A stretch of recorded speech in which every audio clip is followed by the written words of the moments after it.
Charles Tannock, why are you supporting this exhibition? Well, it's an honor, Colin, to have this exhibition because I think there's a danger that the whole of the Ukrainian conflict, particularly in the Donbass and in Crimea, is rapidly being forgotten about. It's no longer uppermost in the minds of the opinion formers politically in this Parliament, in the European Union capitals, as we've moved on to other parts of the world, Yemen, Syria, and so on. And as a result of that, people forget that there is still, on our own continent here in Europe, huge suffering going on in the east of Ukraine. There's still literally, on almost a daily basis, sniper fire across the line of contact. There are children who are growing up without fathers, who've lost their mothers, who are totally traumatized. I've just seen a picture of a little girl who lost her leg. And there's a huge rehabilitation requirement that's not being fully addressed. And I think it's important to recognize the role of the Akhmetov Foundation, that they have actually given food aid to more than 1 million people who have suffered the consequences of the war in the east of Ukraine and Donbass.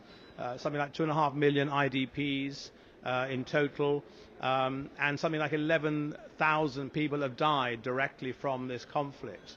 And I think this collection of photographs gives you a very vivid image of the suffering of the people of Ukraine, which has been rather forgotten about and is no longer being debated actively in this Parliament. This Parliament has always been the strongest friend of an independent, sovereign Ukraine with a European perspective. I was one of the first ever to write in 2002 that Ukraine should have eventual membership of the European Union. It was considered very eccentric in 2002.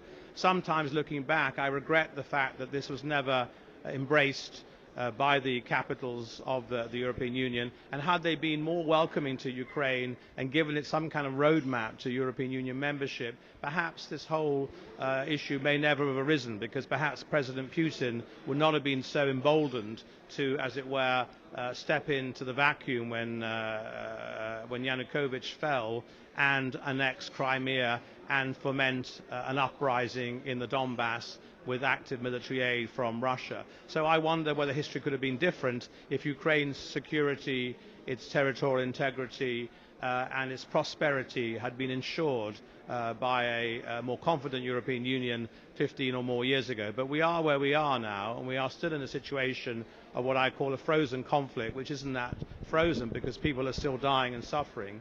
And so tonight's reception and exhibition is aimed at raising the profile of this issue, recognizing the role and the work done by the Akhmetov Foundation, but also calling upon other help because the Ukrainian state is still struggling to deal with the huge impact, the huge schism and division that this has caused within its country, within its politics. And of course we're also ahead of presidential elections in March in Ukraine. I'm hoping that whoever emerges as the new president will also find ways of seeking more help from the West, including the European Union, and also aim to convince Russia that it's not in its interests to carry on with this conflict.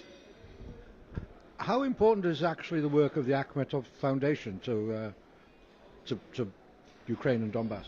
Well, it's been absolutely indispensable. More than 1 million people have been directly helped, particularly through the food packages near the line of the contact line, i.e. the line of control between the Ukrainian armed forces and the Donetsk armed forces and rebel forces and Russian military help. So I think that it's been absolutely essential. Rinat Akhmetov is a very well-known industrialist, philanthropist, a very wealthy man. Clearly the state on its own didn't have the resources to deal with all of this. It had to also enlist the help of the private sector, and Akhmetov, to his great credit, has done just that. He's reached deeply into his pocket to do a very, very important humanitarian function, which is basically to feed the people of the Donbass region, and I think he's been very successful in that respect. But of course it's not enough, and more help is needed, and prosperity needs to return to the region, and we need to settle peacefully the political situation on the ground, that there is no longer any kind of conflict or unresolved political differences. I strongly support, of course, the Minsk agreements. Those haven't been fully implemented, but it needs obviously cooperation from the Kremlin, and that hasn't been forthcoming so far. But I think in the longer term, that's inevitable that they will have peace, full and final peace settlement, and then of course you need to rebuild the region, and of course the private sector, and Akhmetov being one of the biggest industrialists, will be key to that as well in the future.